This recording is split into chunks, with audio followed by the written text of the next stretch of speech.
Hello and welcome to the CTIC Fireside Chat with Director of the USPTO Andrei Iancu. My name is Cynthia Dahl and I'm on faculty at the Penn Carey Law School where I teach the Detkin Intellectual Property and Technology Legal Clinic.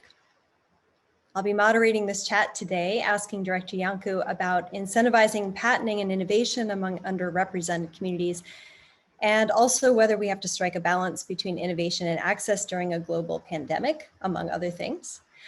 But first, a few bits of housekeeping for the audience.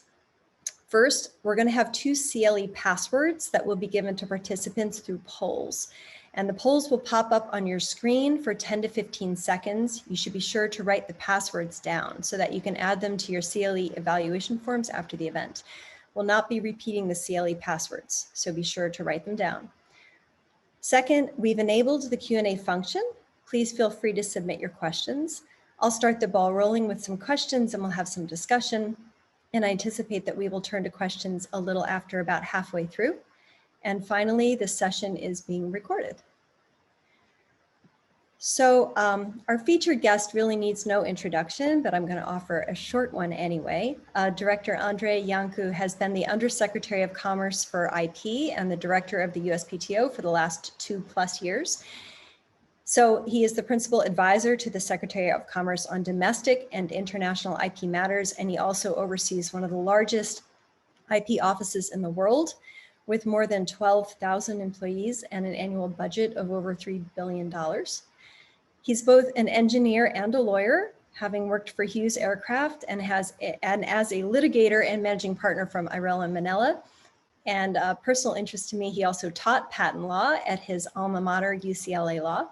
Director, we are so delighted to have you back at Penn Carey Law. So great. Thank you, Cynthia, and great to be with you. Yeah. We so enjoyed the last time that you were here and we had such an elevated and interesting discussion. I thought we'd start the ball rolling with a context setting question. So are patents and trademarks important for supporting innovation in the US? And what do you say to people that claim that IP protection is either not necessary or gets in the way of innovation or even harmful? Yeah, it's a context setting question and a hugely important question and indeed quite relevant to today's policy discussions. Here's what I say to that. And that is that humanity does not know progress without a patent system or an IP system as the United States has had over the past 200 some years. That's a big statement, but think about where we were just 200 years ago when this country was founded. We obviously could not have had this meeting by Zoom as we have it now. We would have had to travel, pandemic or no pandemic, to see each other in person, and we would have gotten there by horseback, carriage, foot, whatever. You know, if we had to send messages to each other, we would have had to use, carrier pigeons or the like. And if we needed anesthesia during surgery, your best bet would be like a shot of whiskey. And that's if you were lucky. That's just 200 years ago. Put that in the context of human history, with civilizations having been on this planet for thousands of years across the world. Ancient Greeks, Romans, ancient Chinese, and so on. And yet, just 200 years ago, the state of the human condition was the same as it was pretty much the same as it was in ancient Rome. So lots of things changed at that time, but I don't think humans grew a new brain all of a sudden 200 years ago or experienced an unbelievable sudden genetic mutation. So what happened? A bunch of things have happened, but from a technological point of view, what's happened is the American patent system, in my view, that for the first time democratized invention, where anyone could file a patent application. You didn't have to be friends with the crown. You didn't have to be rich. You didn't even have to manufacture. And for the first time in human history, lots and lots of people were incentivized to file, to invent and file patent applications. And then folks that came after them and saw their commercial success were incentivized by necessity, by and large, to invent something slightly different, maybe slightly better, creating an explosion of technological innovation that humanity has just absolutely never seen. So to folks that say that maybe we don't need patents, I would ask, what is the evidence? Just go back in human history. What is the evidence on which you would like us to take this unbelievable risk that we can forego a patent system or a trademark system on any other kind of IP system on the fine arts area, and yet still maintain the type of innovation at the pace that's needed to maintain our competitive edge in this increasingly competitive global environment. So, no, I don't believe that it would be prudent to jettison our experience for the past 200 some years. And I absolutely do think that we need strong IP protections for us to maintain our competitiveness. Are there changes that need to be made, tweaks that have to be made? Always. We have to make sure we always are in the appropriate balance between protection and public access, as you've mentioned at the beginning. Always have to have an eye on that. But to your fundamental question, you absolutely, in my view, need to have a robust IP system. I know you're shocked, Cynthia, to hear this from the head of the Patent and Trademark. I was just going to say so. I was just going to say, why would you be the director of the USPTO if you didn't strongly believe this? But I wanted to get back to something that you said, which sort of rang a bell in my head when you were talking about the democratization of the patenting system. I read some really interesting scholarship over the summer when we were especially starting to grapple with issues of underrepresented populations. And in some of the scholarship that I came across said that there is such a thing as, quote, patent racism, meaning that Black inventors file patents much less often than inventors that are not Black. And I also read some other scholarship in the copyright realm that said that there was a disparity in copyright filings for affecting older creators and women and certain racial groups. So I know that this is a concern of the USPTO. I'm not telling you anything that you don't know. So can we talk a little bit about what we're doing about that? Sure. So the PTO cannot measure the racial profile currently of our applicants, although there is some proposed legislation to enable us to collect something along those lines. But others have done such studies, and we issued a report to Congress on the Success Act just about a year ago that addresses a lot of these issues, including the public data that's out there on the demographics of patent applicants and the like. And the findings are that first, there's not a lot of data, number one. And there are a few studies, but it's not a prolific storehouse of data on these issues. But second, the data that does exist shows that innovation, as measured by US patents, is highly concentrated in the United States. It's, and that's been true for a long time. It's concentrated demographically, it's concentrated geographically, and also economically. So demographically, what we can measure at the USPTO is patent filings by gender. So we have published 2 reports now, one when early in my tenure here, and then we did an update earlier this year, a few months ago, called Progress and Potential, where we measured the participation of women in the patenting system. It's a thorough study. You can look at it on our website. Lots of really important information. And what we see on the gender front is that in 2016, which was the last year we measured in the first report, women made up about 12%, 12.1% of inventors named on US patents. And then in 2019, which captured 3 more years, and we published that just a few months ago, women made up almost 13%, 12.8, 12.9%, something like that. So the numbers are going up very slowly, but at least they're going up.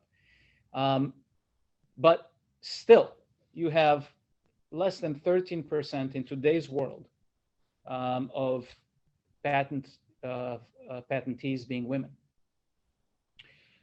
The data on the racial minorities, which again, we don't have, but others have, shows that the percentages are even lower. Innovation is also concentrated geographically. Hotspots in the United States that we all know about, like Silicon Valley, Boston, Philadelphia corridor, Research Triangle in North Carolina, and so on. There are a few. Yet there are vast swaths of the United States where there's much less innovation, irrespective of demographics. And then there are communities that are underprivileged economically, that likewise, doesn't matter where they are, and doesn't matter what their racial and demographic composition is. But just because they are financially underprivileged, also underrepresented in the innovation ecosystem. So it's important for the United States, it's for many different reasons, for us to change this trajectory. As I said, I think things are getting better, but it's slow, and we can't wait, really, because the rest of the world is not waiting. Everybody is now on the innovation bandwagon, and we need to keep competing, and there are many other reasons. There are personal reasons. First of all, individuals working in these professions, we know from our studies, make significantly more income, up to 50% more on average. Being an inventor or a creator with patent rights or other IP rights gives you not only personal satisfaction, which it does, but also career development opportunities. It's really important for the companies that employ these people. Lots of data showing that IP-centric companies do significantly better. And it's really important for the United States for many reasons. As I said, to compete internationally. It's also important for our own domestic reasons. I think that innovation can be the great equalizer and the great unifier. We have examples of that in the past in the United States. A lot of people can get behind it to great advantage.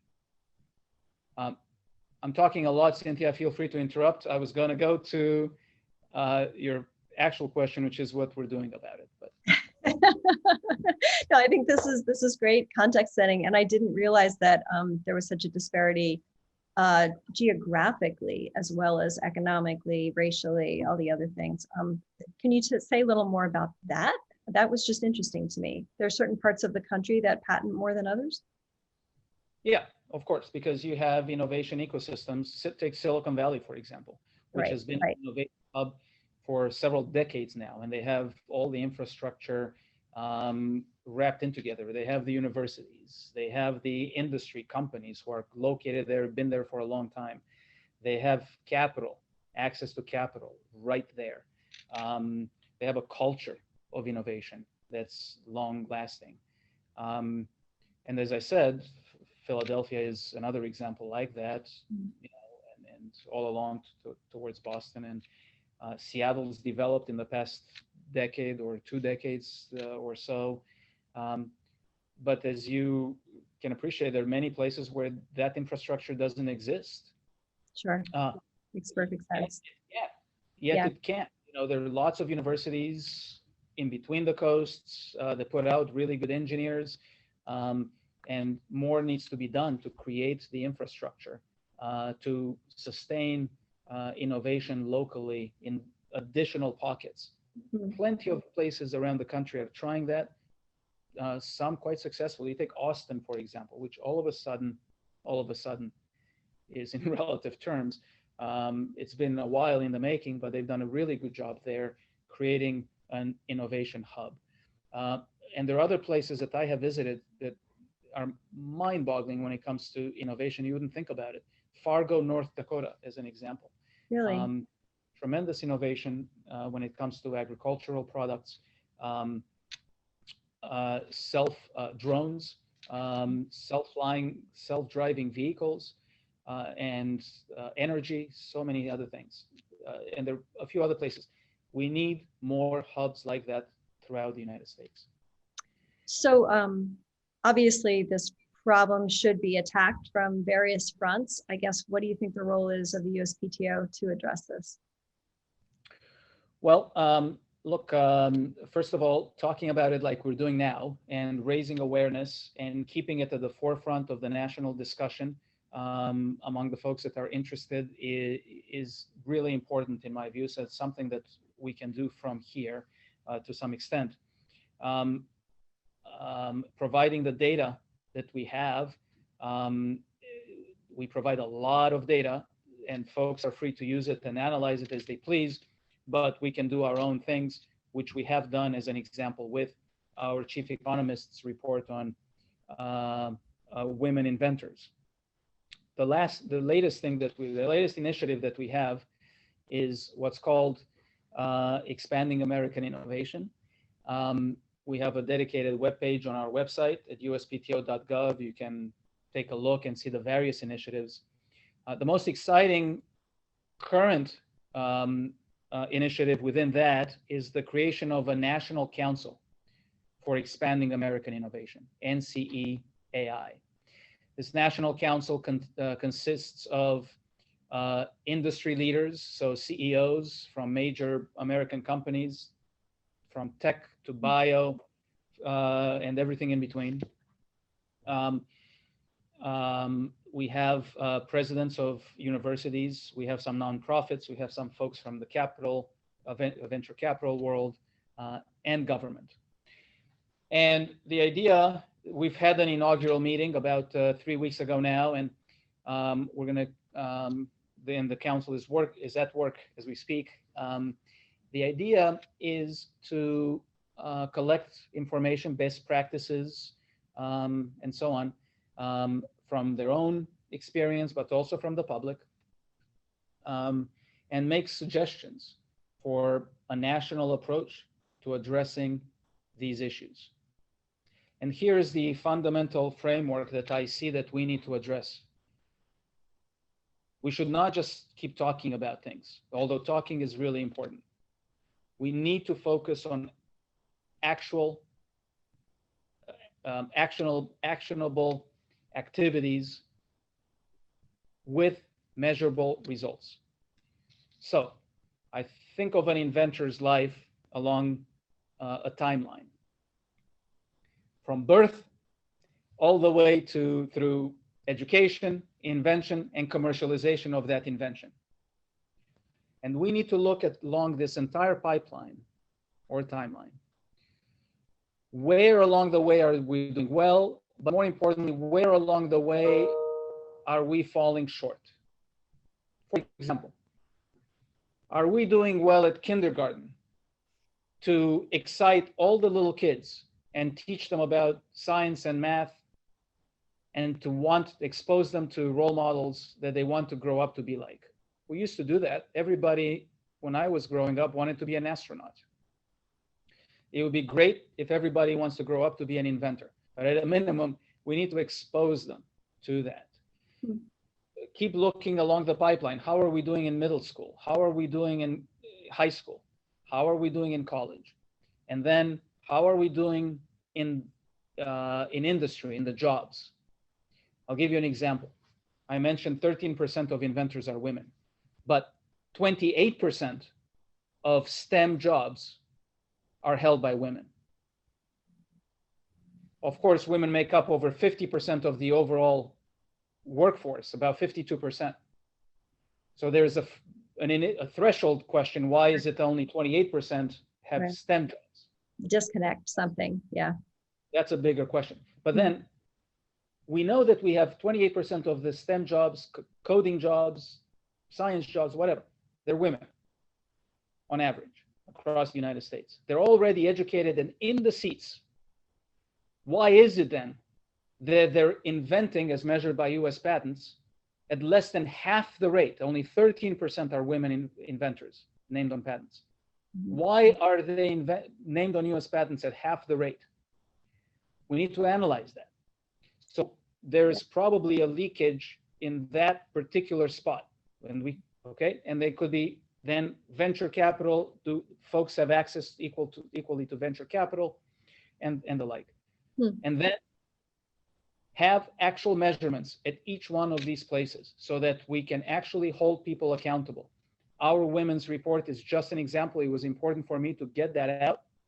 And it doesn't just say 13% on average. We analyze it state by state. You can see the states ranked. We analyze it company by company. Companies are called out by name. How many, what percentage of company X, has women as its inventors? And you can look and see how they did in 2019 versus 2016 and so on. So that's just one example. So I think those are types of activities we can undertake in an organized fashion, systemic fashion. So after you gather the data, is it too early to tell what the council could recommend? And is it just going to be USPTO reaction, or are you going to see reactions across other areas of the federal government too? Well, this is, so it's too early to tell is the short answer. We just met for the first time about 3 weeks ago. By the way, there's a dedicated page to that and look at all the comments from the various leaders who spoke.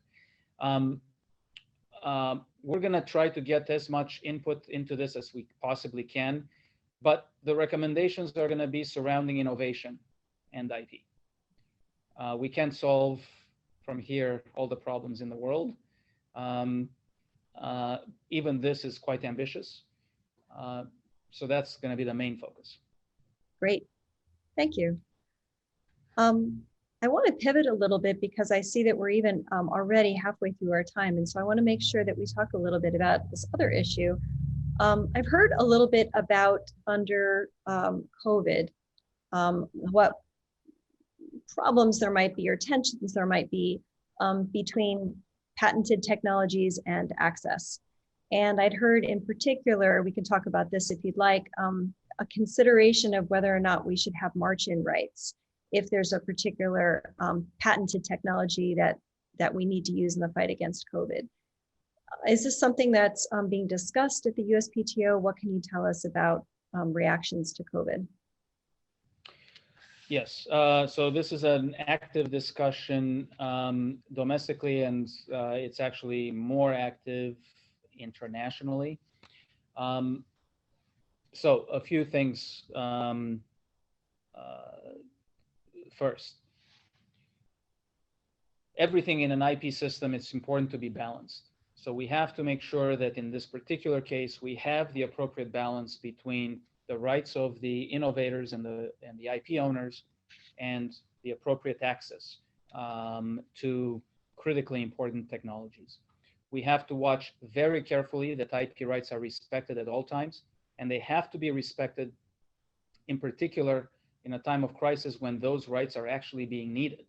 Because obviously we have to make sure we solve this pandemic, but we always have to have our eye firmly on the next crisis. And we have to make sure we don't create a situation here where we disincentivize people from innovating and investing in whatever technologies are needed to solve whatever crisis might come up in the future. So obviously, if we disrespect IP rights exactly when they're needed, that could create that type of a problem. So at the same time, we have to see what the IP owners are doing, how they're behaving, and how the market is behaving. Are there certain impediments in the innovation ecosystem or the access to the innovations? So far, what we have seen, by and large, is unprecedented cooperation from the relevant IP owners here. There are lots of voluntary programs that are going on, lots of interrelated work between the companies, the innovative companies, lots of voluntary license agreements that are being entered into both domestically and internationally. You see several companies, major relevant companies, voluntarily saying we're not going to enforce certain rates during the pandemic, and the like. So far, so we're watching this, and so far we've seen these really good signs from voluntary participation. At the same time, the United States, like any country, the United States has tools to step in if necessary. In our history, it's never been necessary, and we've had crises in the past. But we have, as you said, margin rights. They apply only to certain types of patents, right? Only those where the government played the role. There are possibilities for compulsory licenses. So those are on the books. And obviously, the United States and other countries need to maintain these flexibilities if needed. But as I said, they've never been needed really before. And before any such actions are taken by the government, we have to make sure that the voluntary free market is not working. So we're keeping obviously a close eye on all of this. Make sure that we're always in the appropriate balance. Excellent. Okay, thank you. I had heard about some of that unprecedented cooperation, but I wasn't sure, I just look at the news. I'm sure you're privy to a whole lot more about what's really happening. So I'm glad to hear that you're reporting that as of now, at least, I hear you say that the USPTO is not thinking of pulling that particular trigger. Yeah, and by the way, this would not be something for the USPTO in particular to do. These are functions that would be undertaken by other parts of the government. Sure. Thank you. I just did some scholarship over the summer about the AIA, and so this is of a personal curiosity to me. So AIA coming up on the 10-year anniversary, we're, I guess, a little bit shy. I just wondered what parts of the AIA you thought were working well and what parts of the AIA were not working well for innovation. Well, first of all, if you read the IP press, I think anyone reading the IP press would think that that's all we do here, AIA cases, because the amount of heat per capita is sky high for, we only have like 275 PTAB judges. And of course, we have like 9,000 examiners and patent examiners and 1,000 trademark. But there's a lot of news about AIA activities at the PTAB, and that's been the case from the beginning. Again, like with everything else, we have to make sure that those proceedings are within balance. So we have done a lot of work over the past few years to make sure that we have that balance. In particular, as just one example, Congress intended for IPRs and post-grant reviews to be less expensive, faster alternatives to district court litigation. At the same time, Congress wanted to make sure that we do not have multiple bites at the apple and serially attack a patent owner. At some point, the patent owner needs to have quiet title. So we've done a number of things to achieve this balance over the past few years. We have also added, we have increased the clarity and the transparency of how we conduct these hearings and the like. So I do think that AIA cases have been, in fact, most of the time, well, they've always been fair. They've always been fast in the sense that I don't think we've missed the 12-month deadline in very many cases at all, and we certainly haven't missed the 18-month extended deadline. And most of the time, we're faster than the district courts. There are a couple of rocket dockets that seem to be faster, and they come and go depending on time. So I do, and on top of that, we have expert judges here. So I think those proceedings have gone well, achieved what Congress intended. We just have to make sure that they're appropriately balanced, as I've indicated. I want to ask you about other parts of the AIA in just a second, but while we're on PTAB judges, I know that the Supreme Court just decided to take up the issue of constitutionality of PTAB judges. And I realize that you can't comment on active litigation, but I just wondered if you had any thoughts about the clarity on this issue. Were you happy to see that SCOTUS was going to decide this, or what should we think about this? Well, obviously, I can't comment on the pending litigation, but it's yet another interesting issue of law springing out of the AIA, and we're just going to have to see what the Supreme Court says about it. Okay, fair enough.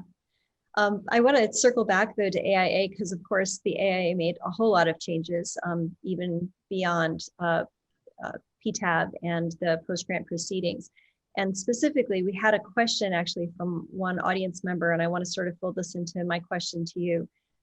Do you think that the change to the first to file system has helped or hurt innovation? The specific question from the audience was, as a share of US filings, undiscounted filers have a record share over small and micro entities, and the gap increased the past decade. What's causing this effect? Yeah, super interesting question. Look, I don't know, and I'm not aware of a specific study that assesses whether the change in, from first to invent to first to file has helped or harmed innovation. I mean, it's very hard to do that study because at any one time you just have only a single system. And there's so many different components, the state of the national economy being one of them, international competition, trade. And this is one factor, and it's very hard to tell if over this past decade, innovation would have been at a higher rate or a lower rate if we had a different system. I will say that it did achieve international compliance, so to speak, conformity. Right, it brought us in line with everyone else. Yeah, we were the last ones with the first to invent. And there is obviously some value in harmonization. There are folks who were keen on the prior system. There are folks who like the new system. Bottom line is, I don't know what actual practical impact it has had. I do want to emphasize that, look, innovation has grown in the United States over the past decade, as measured by US patents, basically in line with the growth in GDP, 3%, 4% annual year over year. And some people say, well, isn't that great? And I say, sure, it is good, but frankly, it needs to be significantly higher, in my opinion. Take China, for example. The growth in patenting from China over the past decade in the areas of technology that matter to the next technological revolution, things like artificial intelligence, new materials, quantum computing, whatnot, self-driving autonomous vehicles, 5G, things like that, biotechnology. Anyway, all that, on average, their rate of growth has been over 20% year over year. Now, they began at a much lower level, but nevertheless, it's fast outpacing our rate of growth. Other countries have grown dramatically as well. South Korea, as an example. We need to up our game. This is in part why, circling back to the very first question you had, why we need more Americans to participate in the innovation ecosystem. There are many other reasons too, but this is yet another one. Really, really important. And as I said, many things go into this. But obviously the strength of the IP system, the reliability of the IP system, is, all that is critically important. That's why we've been working so hard here over the past 3 years to increase the certainty of the patent grant. It's one thing that we can do from here that I think is really important. So now that opens up a whole bunch of other interesting questions. I want to close out this innovation and other country question, and then I do want to turn to, I'm assuming you want to talk a little bit about Section 101. But I was wondering specifically if the council is going to be looking at our innovation rates versus other countries' innovation rates and taking that into account when they're doing their data gathering and their recommendations for the USPTO or other parts of the government. Yeah, I certainly hope so. And in fact, if you look at the various comments that were made, several people spoke about that. I know Secretary Ross, Secretary of Commerce, spoke in some detail about that. But yeah, it's important. Now, on the rate of women inventors and the like, our numbers are generally in line with Western Europe and folks that we consider to be like-minded. But that doesn't mean we shouldn't lead the way to doing better. We need more innovation in the United States. This is plain and simple. We need it for our own sake, but in today's increasingly global competitive environment, we need to focus first and foremost in our own activities, but we really need to keep a very sharp eye on the competition.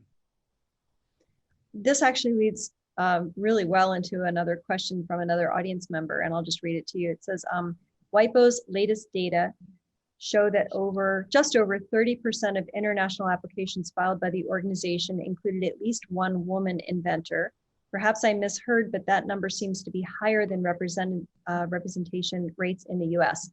Are there specific countries outside the US that are driving the higher gender parity in WIPO? All right, you have to, it's a very good question, and this is always the danger about delving into statistics. You know what they say about statistics, right? lies, and anyway, we'll leave it at that. Yeah. So you have to be careful about these numbers. The 13% that I mentioned in the United States is the percentage of inventors named on US patents that are women. There's a different number, it's a different percentage of patents that name at least one woman as an inventor.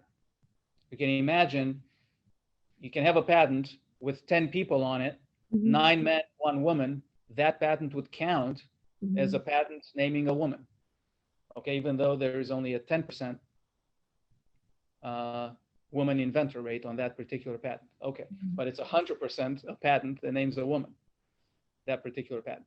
Okay, so if you look at our report, Progress and Potential, we do have that separate statistic as well. And I don't have it off the top of my head right now, but I think it's about 25%, give or take 24%, something like that, the woman inventor rate. I'm sorry, the number of patents that have at least one woman on it. Don't quote me, but it's closer to the number you've mentioned from WIPO. In terms of other countries, as I said, I do think in general we line up by and large with Western Europe and other like-minded economies. There are some countries, and you can look at the WIPO report, it tells you in there, there are some countries, somewhere in Eastern Europe, for example, it's interesting, they have a higher women participation rate than others. But the major economies, by and large, are similar, give or take. Thank you for clarifying that. That makes perfect sense. Okay, so you raised the Section 101 issue, an open Pandora's box. So I want to take you up on that that offer to go there. So I know that over the last couple of years, this has been obviously an issue with inventors and certainty. And I know that the USPTO has offered continued guidance to examiners on how to respond to Federal Circuit and Supreme Court cases.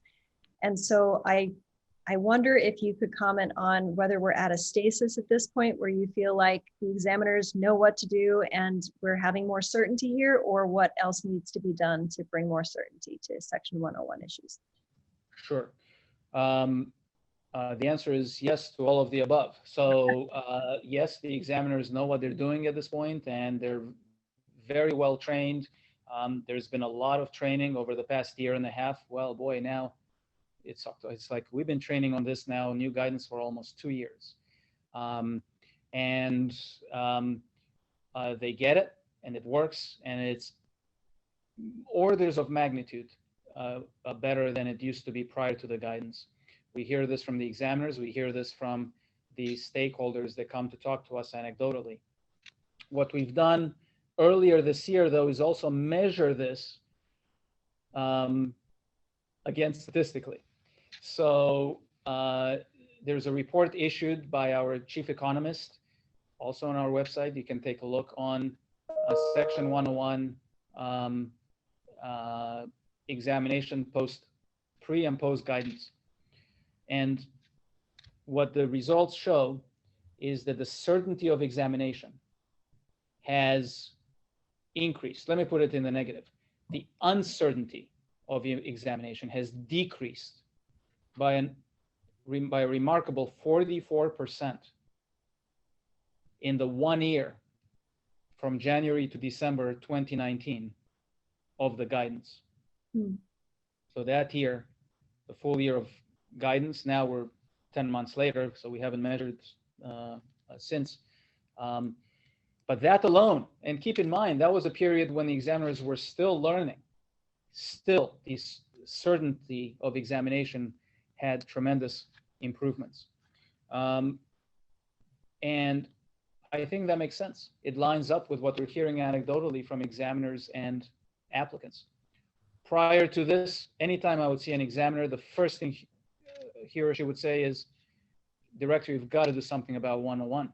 It's eating up all my time," which is terrible for many reasons, but also for the quality of the patent, because then it reduces dramatically the time they have to do searching and 102, 103 analysis, 112 analyses. This has changed all that. We have provided a synthesis of the law that is rational, it's organized, complies fully with the law, but it provides a framework which everybody can understand. So that's what we've done from the administrative branch over here, the USPTO. The judicial branch is separate, obviously, it's fully independent, and they keep doing what they have been doing. So there's no news there. And just to clarify, the clarity came across all sort of areas, including, the ones that have really been thrown for a loop by some of the court hearings. Yes, indeed. And in fact, the report is focused on those areas, particular areas that are, as you said, thrown for a loop. There are areas that see 101 rejections at the highest rates. So the report's focused on that. So absolutely, especially in those areas, we've added meaningful clarity. Excellent. And what's the clarity that we've added? It's a subject matter we're talking about. If you think about the Section 101 itself, provides 4 positive areas of subject matter in which you can beat to get a patent. right? Process, machine, manufacture, composition of matter. Those, by the way, go back to 1793, written by Jefferson and Madison. The language hasn't changed since then. Other than process used to be art, now it's process, but courts have said it's the same thing. So it's really very old law. But they provide you a category of subject matter which allows within which you can be to get a patent. The courts have created exceptions. What we have done is look at all the cases and synthesize them also into categories of exceptions, into the categories. What is the subject matter? Not the form of the claim. What is the subject matter that prohibits you from getting a patent? Pure math, for example. Unapplied, pure math, 2 + 2 = 4 kind of stuff, not patent eligible. Pure discoveries, unapplied. Electromagnetism, gravity. Newton sits under the tree, apple falls on his head, says, aha, I discovered gravity. Brilliant. No patent on that, though. So those are categories. So we have identified the negative categories that keep out of the patent system. The confusion comes when we try to look at the form of the claim. Is the claim too vague, for example? The form of the claim, the vagueness or the definiteness of a claim, those are not 101 questions. Those are 112 questions. And Right. we can analyze them under 112. The conventionality of the claim. Again, this is not a subject matter question. That is a 102, 103 question. Right. So we have tried to keep these rejections in their own lanes. 102 where it belongs, 103 where it belongs, 112 where it belongs, and 101 is meant for subject matter. And I think our guidance clarifies that. Okay. We have several questions here that are geared towards the little inventor. And I see this firsthand with my work with the clinic. Patents are hard to get, they're expensive, and the little inventor is having a harder time. So one question was, the AIA was sold to the public as a boon to small inventors, but the percentages of small inventor applicants appears to have fallen under the AIA. Also, many small entity applicants have been dissuaded by the failing value of patents in the marketplace and the relative ease by which large companies may challenge a patent. What is the USPTO doing to encourage or assist small entity, I guess we could also say micro entity applicants? Yeah, first of all, let me agree with the question in the sense that the numbers are falling. The percentages, that is. The percentage of small individual inventors vis-a-vis the entirety of filings is going down. But it has been for quite some time, for like 100 years or whatever. Here's an interesting tidbit, by the way. Even though during the pandemic, overall our numbers have gone down in terms of filings. Filings from individual inventors is at an all-time high. It's an interesting development. I don't know why that is. But again, in the grand scheme of things, long-term, the composition is trending against the smaller inventors. So what do we do about that? Several things from the USPTO. First of all, our fees are discounted heavily. Small entities get the 50% discount. Micro entities, which would include the individual inventor, they get a 75% discount. Second of all, we have lots of programs. And by that, we don't have enough time to talk about all of them right now. But if you go to uspto.gov, which is a brand new, year-old, revamped website for us, at the very top, in the very top third, you look on the right, you'll see a big white box. I'm looking at it right now that says new to IP, question mark. And then it has, you can click on that. You can go for patents there or trademarks or to find help in your area. We have pro bono programs for folks who need free representation because of their financial status. We have pro se programs folks who don't want to use lawyers, they want to represent themselves. We have a dedicated, highly trained group of examiners that is heavily available to guide the applicants step by step. They have a lot of training and a lot of patience, and they guide individual inventors through the process. We have law school clinics where law students, yes, you're one of them, Yes. law students working with, under the guidance of a professor, can provide free advice to inventors who come to them. And it's a double benefit because the students get to practice their skills. We have mentorship programs. We have libraries with PTO computers and librarians there. When you go to New to IP on our website, it says find help in your area. You can click on that. There's a map of the United States. Click on Pennsylvania. And then if that's where you're looking from, and a whole host of programs local to you will come up. That's excellent. I realized that we have spent 56 minutes talking about patents, and maybe we should spend the last 4 talking about trademarks. I just wondered if there was if you could comment about what the office feels like after we've just had these big 2 Supreme Court cases that opened up new filings for disparaging and scandalous marks. Have they been overrun with new applications that were considered disparaging and scandalous under the old regime or not?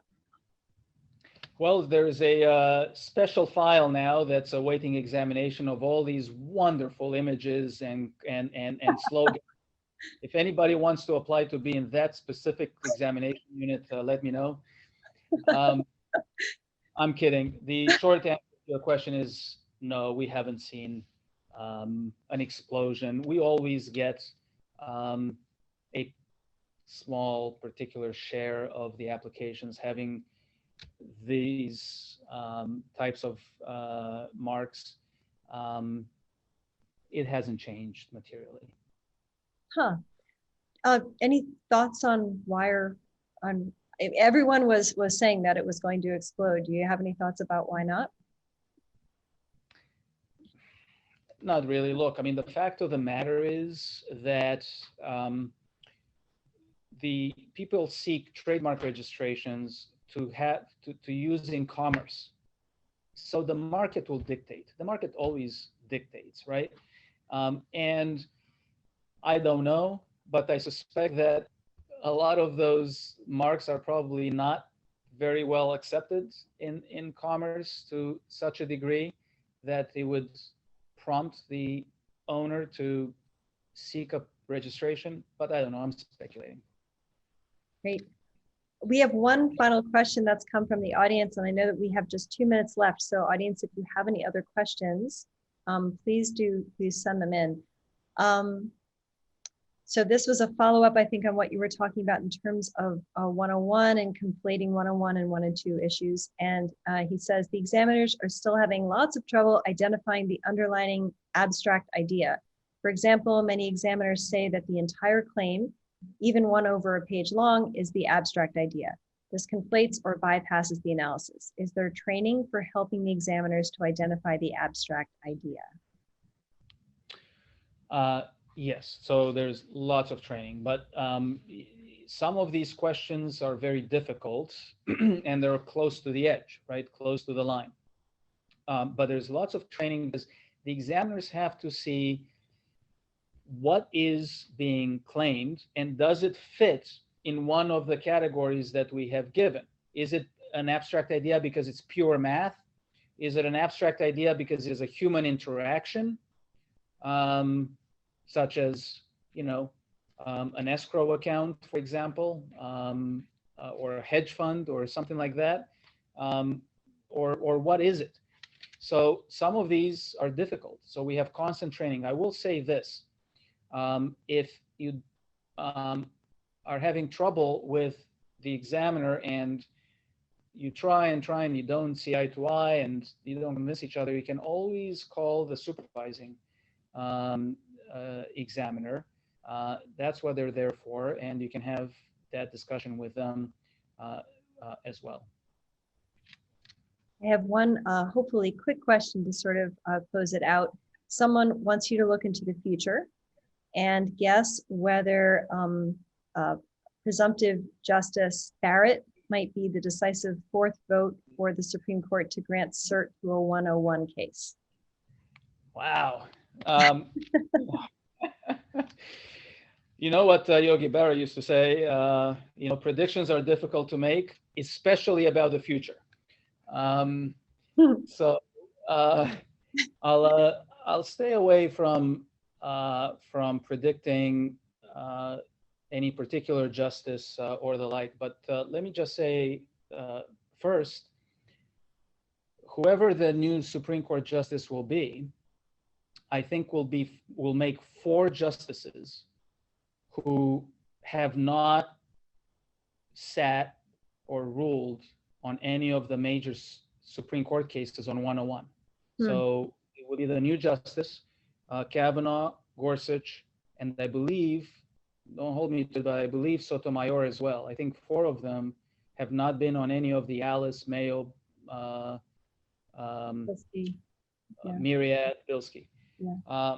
So who knows? So far, they haven't shown any interest, right? So far, in the new cases, you know, so far there were some real good opportunities presented, like the Athena case, for example. But they keep denying those cases, and they just this week or last week they denied a whole slew of additional 101 cases.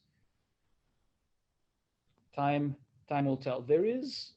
I'm still hopeful for the Federal Circuit to address these issues. I think the Federal Circuit could, if it wanted to, at least to some extent. Time will tell. Yeah. Well, thank you. I think that we are out of time. So I have a couple of quick closing remarks. I've been advised that we should tell you to please watch the CTI website or subscribe to our email list for more information on upcoming events. And it will be added to the chat. And I want to highlight one virtual event that's coming up this Wednesday from 12 to 1 called The Economics of Digital Services, a new initiative to promote research on digital platforms. Registration is open and info can be found on the CTIC website and the Penn Law calendar. And so I'd like to thank you again, Director Iancu, for speaking with us today. And thank you to all of you members of the audience for joining us. And we hope that you will join us again soon for another CTIC event. Stay well. Thank you, Cynthia. Be well. Thank you.